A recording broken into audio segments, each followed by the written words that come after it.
श्री शनिवार व्रत कथा। शनिदेव की उत्पत्ति, स्वरूप और महिमा।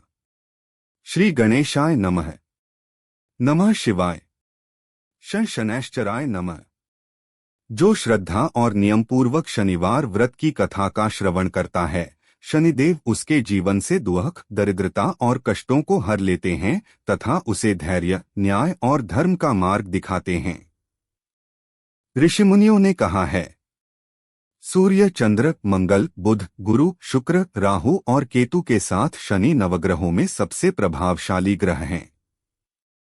शनि को लोग भय से देखते हैं, परंतु वास्तव में वे न्याय के देवता हैं। शनि दंड नहीं देते, वे कर्मों का फल देते हैं। शनिवार व्रत उन्हीं शनिदेव को प्रसन्न करने का सरल और प्रभावी उपाय है। प्राचीन काल की बात है। सूर्यदेव का विवाह छाया से हुआ। छाया से उत्पन्न पुत्र थे शनिदेव। बाल्यकाल से ही शनि अत्यंत गंभीर, मौनप्रिय और तपस्वी स्वभाव के थे। उनकी दृष्टि में अद्भुत प्रभाव था। कहा जाता है कि जब शनि जन्मे तो सूर्यदेव उन्हें देखने तक से भयभीत हो गए, क्योंकि शनि की दृष्टि से तेज मंद पड़ जाता था। शनिदेव का वर्ण श्याम है। वे नीले वस्त्र धारण करते हैं, हाथ में दंड रखते हैं, गिद्ध या कौवे पर विराजमान रहते हैं। उनका स्वरूप भयानक नहीं, बल्कि गंभीर और न्यायपूर्ण है। ब्रह्मा जी ने शनिदेव को वरदान दिया, तुम संसार के प्रत्येक प्राणी को उसके कर्मों के अनुसार फल दोगे। तभी से शनि को कर्म फलदाता कहा जाता है। शनिदेव ने कठोर तप किया। उन्होंने वर्षों तक उपवास, मौन, ध्यान का पालन किया। उनकी तपस्या से प्रसन्न होकर भगवान शिव प्रकट हुए। भगवान शिव ने कहा, वत्स शनि, तुम न्याय के प्रतीक बनोगे। जो तुम्हारी शरण आएगा उसका अहंकार टूटेगा, पर अंततः उसका कल्याण होगा। सूत जी कहते हैं, हे ऋषियों, शनि की 7.5 और ढैया मनुष्य को डराने के लिए नहीं, बल्कि सुधारने के लिए होती है। जो व्यक्ति सत्य बोलता है, परिश्रम करता है, दान करता है, अन्याय से बचता है, उस पर शनि की कृपा सदा बनी रहती है। शनिवार व्रत करने से ऋण बाधा दूर होती है, रोग समाप्त होते हैं, जीवन में स्थिरता आती है, शत्रु शांत होते हैं। विशेष रूप से तेल, काले तिल, कंबल और उड़द का दान शनिदेव को अत्यंत प्रिय है। ऋषियों ने कहा, पिछले भाग में आपने जाना कि शनिदेव कर्मों के अनुसार फल देने वाले न्याय के देवता हैं, जो दंड नहीं बल्कि सुधार करते हैं। अब सुनिए वह कथा जिससे संसार को यह शिक्षा मिली कि अहंकार चाहे राजा का हो या रंक का, शनिदेव उसे अवश्य तोड़ते हैं।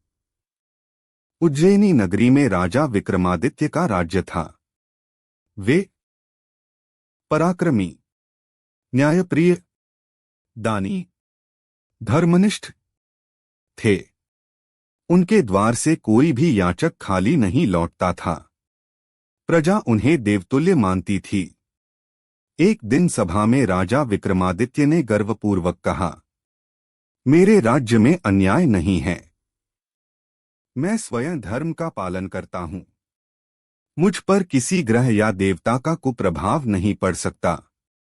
सभा में उपस्थित पंडित और मंत्री मौन रह गए। यह बात शनिदेव तक पहुंची। शनिदेव ने सोचा, राजा धर्मात्मा है, परंतु उसके हृदय में अहंकार का बीज अंकुरित हो गया है। जब तक यह अहंकार नष्ट नहीं होगा, वह पूर्ण धर्मात्मा नहीं बन सकता। उन्होंने राजा की 7.5 प्रारंभ करने का निश्चय किया। कुछ ही समय में राजा का वैभव घटने लगा। शत्रु प्रबल हो गए। मंत्रियों ने साथ छोड़ दिया। प्रजा में असंतोष फैलने लगा। राजा विक्रमादित्य चिंतित रहने लगे। एक षड्यंत्र के कारण राजा को राज्य से निकाल दिया गया।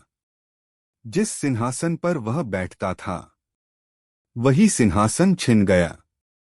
वह अकेला, निर्धन और अपमानित होकर नगर से बाहर चला गया। राजा अब पैदल चलता, भिक्षा मांगकर भोजन करता, रात को वृक्षों के नीचे सोता। जो राजा कभी दान देता था अब स्वयं दान का पात्र बन गया। एक दिन राजा ने सोचा, यह सब मेरे कर्मों का फल है। यदि शनिदेव मुझे परीक्षा में डाल रहे हैं तो मैं इसे सहर्ष स्वीकार करता हूं। उसके मन में शनिदेव के प्रति कोई क्रोध नहीं था। एक दिन राजा एक तेली के घर पहुंचा। तेली ने उसे काम पर रख लिया। राजा कोल्हू चलाता, तेल निकालता, श्रम करता, परंतु उसने कभी अपनी पहचान नहीं बताई। तेली के घर राजा पर झूठा आरोप लगाया गया। उसे दंड स्वरूप कठोर यातनाएं दी गईं, पर राजा ने यह भी शनिदेव की कृपा है कहकर सब सह लिया। एक दिन सत्य प्रकट हुआ। राजा निर्दोष सिद्ध हुआ। तभी आकाशवाणी हुई, हे विक्रमादित्य, तुम्हारी परीक्षा पूर्ण हुई। शनिदेव स्वयं प्रकट हुए और बोले, राजन, तुम्हारा अहंकार नष्ट हो गया है। अब तुम सच्चे अर्थों में धर्मराज हो। राजा को राज्य, वैभव, सम्मान सब कुछ पुनः प्राप्त हुआ, पहले से कई गुना अधिक। राजा विक्रमादित्य ने कहा, शनिदेव दंडदाता नहीं, वे हमारे गुरु हैं। जो धैर्य रखता है वही उनकी कृपा पाता है। इस भाग से हमें यह सीख मिलती है, अहंकार सबसे बड़ा शत्रु है।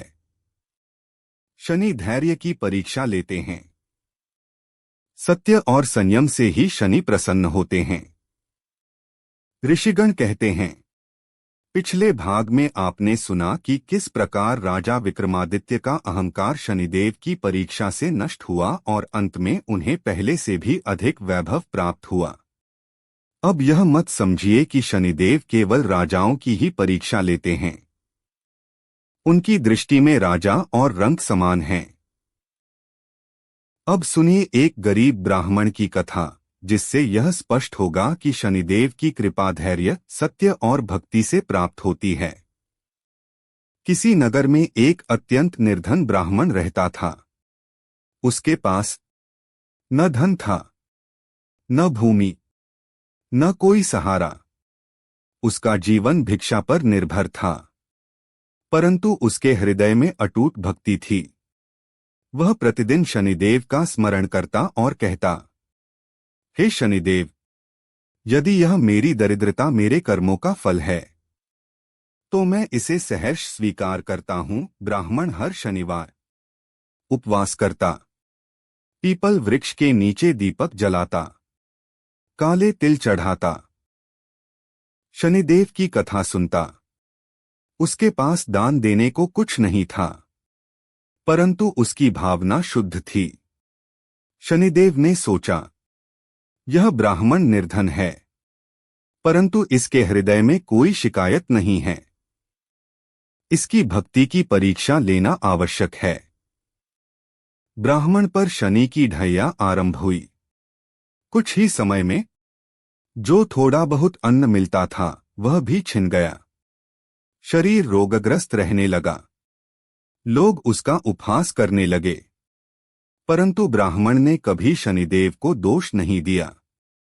ब्राह्मण कहता, हे शनिदेव, यदि आप मुझे कष्ट दे रहे हैं तो अवश्य मेरे भीतर कोई दोष शेष है।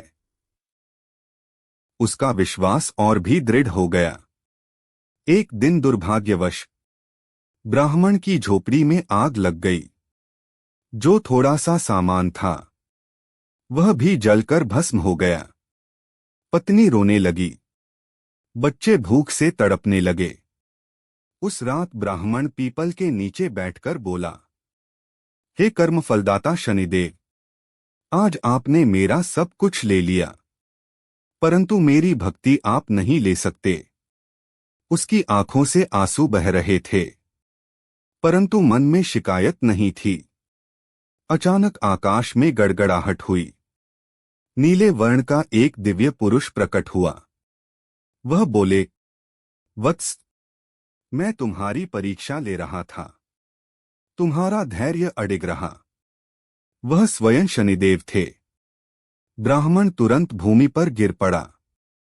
उसने कहा, हे प्रभु, मुझे धन नहीं चाहिए, केवल आपकी भक्ति चाहिए। शनिदेव मुस्कुराए और बोले, जो बिना मांगे सहन करता है वही मेरा प्रिय होता है। उन्होंने ब्राह्मण को वरदान दिया, निर्धनता का नाश, रोगों से मुक्ति, संतोष और सम्मान। कुछ ही दिनों में ब्राह्मण को सम्मानित स्थान मिला। उसकी जीविका सहज हो गई, परिवार सुखी हो गया। परंतु ब्राह्मण पहले जैसा ही सरल रहा।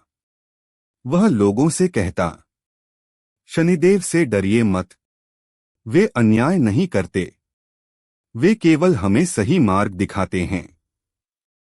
सूत जी कहते हैं, हे ऋषियों, साढ़े साती और ढैया अहंकार तोड़ने, धैर्य सिखाने, कर्म सुधारने के लिए होती है। जो व्यक्ति सत्य बोलता है, श्रम करता है, दया रखता है, उसके लिए शनि कष्ट नहीं, कल्याण बन जाते हैं। इस कथा से हमें यह शिक्षा मिलती है, भक्ति धन से नहीं, भावना से होती है। शनिदेव निष्पक्ष हैं।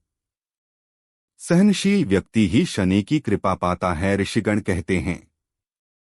पूर्व भागों में आपने जाना कि शनिदेव राजा और रंक दोनों की समान रूप से परीक्षा लेते हैं। अब इस भाग में बताया जा रहा है कि साढ़े साती और ढैया वास्तव में क्या हैं और क्यों इन्हें केवल कष्ट का कारण मानना अज्ञानता है। साढ़े साती का अर्थ है, जब शनि किसी जातक की राशि से 12वीं, पहली और दूसरी राशि में गोचर करते हैं। यह अवधि लगभग 7.5 वर्ष की होती है। परंतु ऋषियों ने कहा है, साढ़े साती दंड नहीं, आत्मशुद्धि का काल है। शनिदेव इस काल में अहंकार तोड़ते हैं, अधर्म का नाश करते हैं, व्यक्ति को कर्मयोग सिखाते हैं। जो व्यक्ति शॉर्टकट अपनाता है वह इस काल में अधिक कष्ट पाता है। एक नगर में एक अत्यंत धनी सेठ रहता था। वह व्यापार में छल करता था, गरीबों का शोषण करता था। उसकी साढ़े साती प्रारंभ हुई।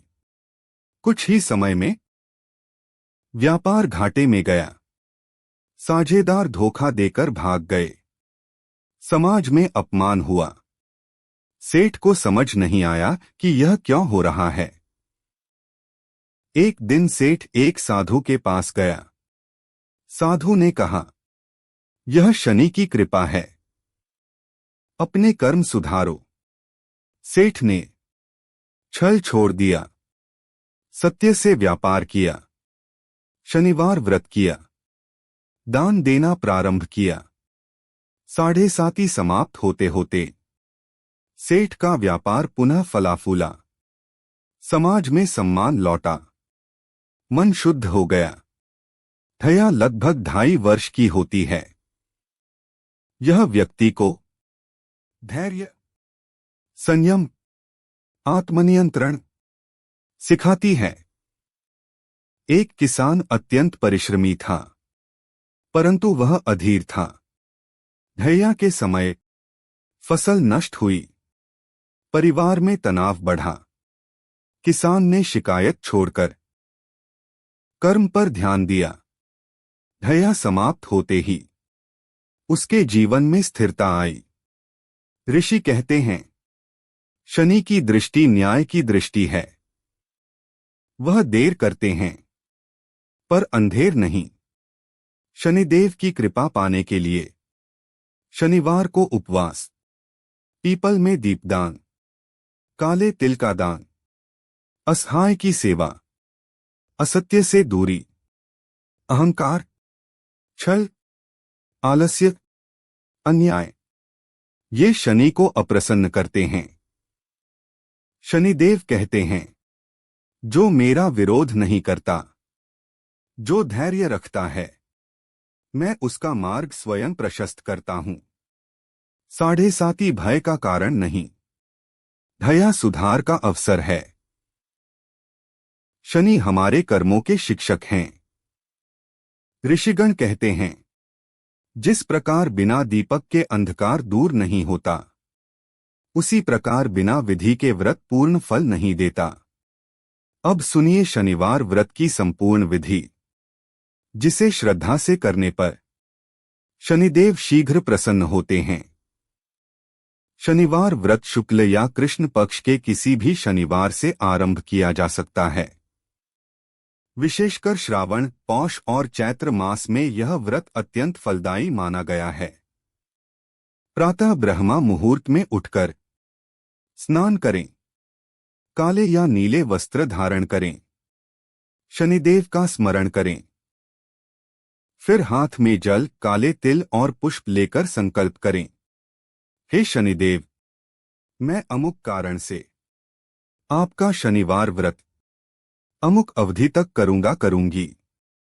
मेरी रक्षा करें। पूजन विधि: शनिदेव की प्रतिमा या चित्र, सरसों का तेल, काले तिल, नीले पुष्प, दीपक।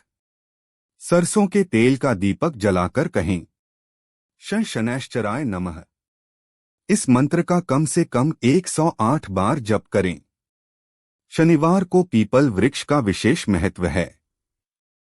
पीपल के नीचे दीपक जलाएं, 7 परिक्रमा करें, जल अर्पित करें। कहा जाता है कि पीपल में शनिदेव का वास है। व्रती को चाहिए दिन में 1 बार भोजन, सात्विक भोजन, नमक कम या बिना नमक। कई लोग फलाहार भी करते हैं। शनिदेव दान से अत्यंत प्रसन्न होते हैं। विशेष दान: काले तिल, सरसों का तेल, कंबल, लोहे का दान, उड़द दाल। दान हमेशा श्रद्धा और विनम्रता से करें। पूजन के बाद शनिवार व्रत कथा का पाठ करें या सुनें। यह कथा अहंकार को नष्ट करती है, धैर्य सिखाती है, जीवन में स्थिरता लाती है।